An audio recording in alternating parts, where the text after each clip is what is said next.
So good evening, good afternoon, everyone. I'll be going to speak on GAT. I have no financial interest, and this is where we stand. So trabectum has been covered. I'm going to speak on GAT. Dr. Venkatesh will be speaking on BANG, and Dr. Murli Arika will be speaking on ECP. So instruments used for GAT are low temperature cautery, Swan Jacob gonioprism, 50 Prolene suture, 15 degrees side port knife, or a super shaft blade, cohesive viscoelastic. Either you can use Helon GV or you can use Orogel, 25 gauge MVR blade, MST forceps, McPherson's forceps, and an indirect gonio lens. Coming on to the technique, I'll first show you an eye track GAT. So this is a surgery performed by Dr. Davinder Grover. Now he's injecting Helon GV into the anterior chamber, making a side port entry for the eye track catheter to be introduced. This is the eye track catheter. It has a lighted tip. After introducing into the anterior chamber, Swan Jacob lens is placed. Limited goniotomy is done using an MVR blade, 25 gauge MVR blade. And then using MST forceps, the eye track microcatheter is introduced, and with gentle strokes, it is pushed inside the Schlemm's canal. And as you can see outside at the limbus, you can see the passage of the eye track catheter. When it appears at the other end, you have to grasp it with MST forceps again. And then from outside, you have to take it out using McPherson forceps. After creating almost 360 degrees goniotomy, take out the viscoelastic with irrigation aspiration. And then because we have postoperative hyphema, it is better to fill the anterior chamber with cohesive OVD. Now we come to a low cost method, which is the suture GAT. I'm blunting the tip of the 50 Prolene suture. Both the sides I blunt normally, so that if one side it is not going, I can use the other end of the suture. So this is a comparison to show whether to mushroom it or not more. So just mushroom it to make it blunt. Don't make it a big mushroom. Swati, you can reduce the volume in your... Okay. Now you can talk. Yes, sir. So I'm making the main incision in putting Helon GV, and mostly I use Orogel. It has got very good results. Now introducing the blunted tip of the 50 Prolene suture. It should direct towards the 9 o'clock position. If you're sitting at 3 o'clock, then the suture should be, then now I'm turning the head of the patient towards the opposite side and tilting the microscope towards me. As Vishwaraj has said, to get a proper view of the angle. Now with the dollop of OVD on the top of cornea, now I'm going to place the Swan Jacob gonio lens, and how beautifully we can see the angle structures. Using an MVR blade, I'm going to give a nick into the trabecular meshwork.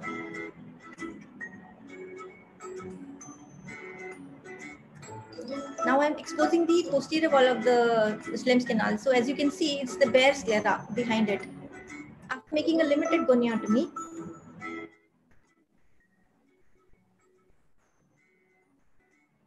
using MST forceps, I'll just introduce the suture into the Schlemm's canal, and with gentle strokes, I'll be making it go ahead.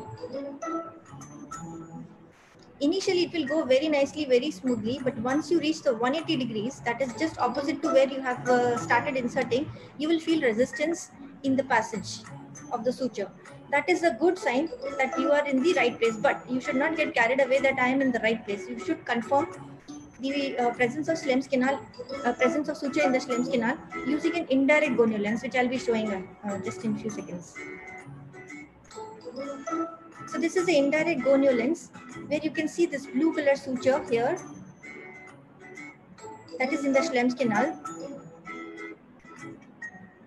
So I'm rotating it to see whether how far it has reached, so I can show that it has reached up till here, and I have to still push it more. And then after passing 180 degrees, I have to really push it hard, and now you can see little bit blue hue on the other side, but it has still not appeared at the initial goniotomy side. So I'll keep on pushing it, gentle strokes, but with force after you pass 180 degrees. You should not put your too much pressure on the gonio lens, so that to avoid the corneal folds.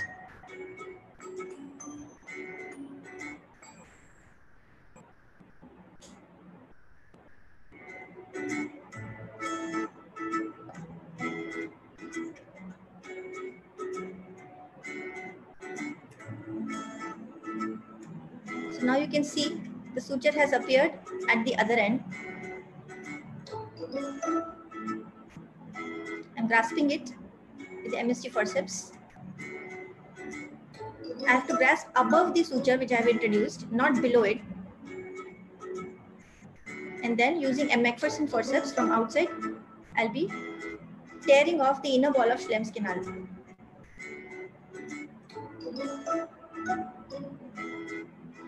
And your GAT is done. Then we have to do irrigation and aspiration to take away all the viscoelastic. I have done a phaco after that, and now I am filling the anterior chamber with orogel. So you can have a 20% fill or a 40% fill depending upon the intra-op bleeding which you are encountering.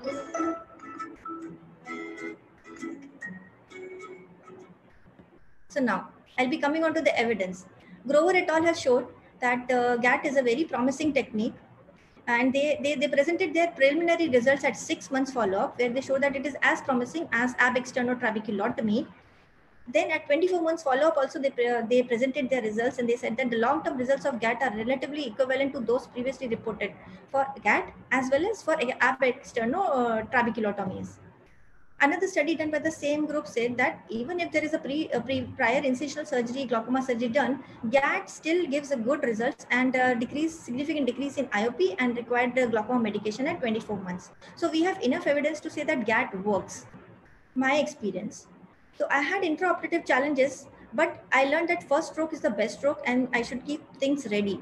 Localizing the trabecular meshwork is little difficult in the initial phase, so you should do practice intra-op gonioscopy like Vishwaraj said. Bleeding from the Schlemm's canal can be dealt with if you keep the head above the heart, and problem with suture advancements can be placed, and false passage you can encounter, or you can make a false passage if you have a very big mushroom to put the suture inside, and shallowing of the AC also. Now I'm going to give some tips to reduce the bleeding from the Schlemm's canal. What you can do: head above the heart, lift the head end of the operating table as shown in the table, as shown in the picture, and this reduces the reflux from the Schlemm's canal and the collector channels. Use high viscosity OVD, Helon GV or orogel. Now, to avoid false passage, you should have a proper understanding of the anchor structures. You should not be aiming for the ciliary body band. You should be bang on the trabecular meshwork. You can use the intracameral pilocarpine and also blunt the tip of the mushroom just to blunt it. So on the right side, you can see a very big mushroom which is capable of producing a false passage, and on the left hand side, you can see just blunted tip. And confirm the suture presence in the Schlemm's canal by using indirect gonio lens, as you can see in the picture. Suture is not advancing beyond 180 degrees. So first confirm your suture is in Schlemm's canal, then try it to inside. You can introduce the suture from the opposite side also. And resistance at 180 degrees is a good sign actually. If you feel there is a shallowing of anterior chamber, use more Helon GV or orogel and place the gonio lens gently over the cornea to avoid these Descemet's membrane folds. Post-operative complication most commonly is encountered is hyphema. So first row is the first patient which I had first day post-op, and he was like totally unhappy with the movements, with the vision, because he had hand movements vision. The second patient was lucky enough, he didn't have much hyphema, and see, this is also first day post-op of a third patient, but this patient had a lot of hyphema and he ended up with the AC wash. So we do get surprises in GAT, and hyphema is one of the most commonly encountered complication. So tips: how to avoid hyphema. Preoperative counseling that you might have hyphema and that post-op visual recovery will be little delayed. Maybe say within 1 week you will get the vision. So patient will not have expectations at the first on the post-op day 1. So you have to discuss with the patient and the caregiver. Form the anterior chamber with Helon in the end, and 30% fill or 40% fill depending upon the bleeding intraoperatively. And mostly it is self-resolving within the first week. Most of the hyphemas get cleared. You can also give pilocarpine BD for 7 days and also alpha agonist BD for 7 days. Now, if you have a false passage, you can have choroidal detachment. So don't worry, choroidal detachment, it has to be dealt with systemic steroids in tapering doses as well as topical steroids. This is a patient in whom I had a false passage. This is a POD1B scan, and at 15-day post-op, the choroidals had totally gone and the patient had 6/6 vision.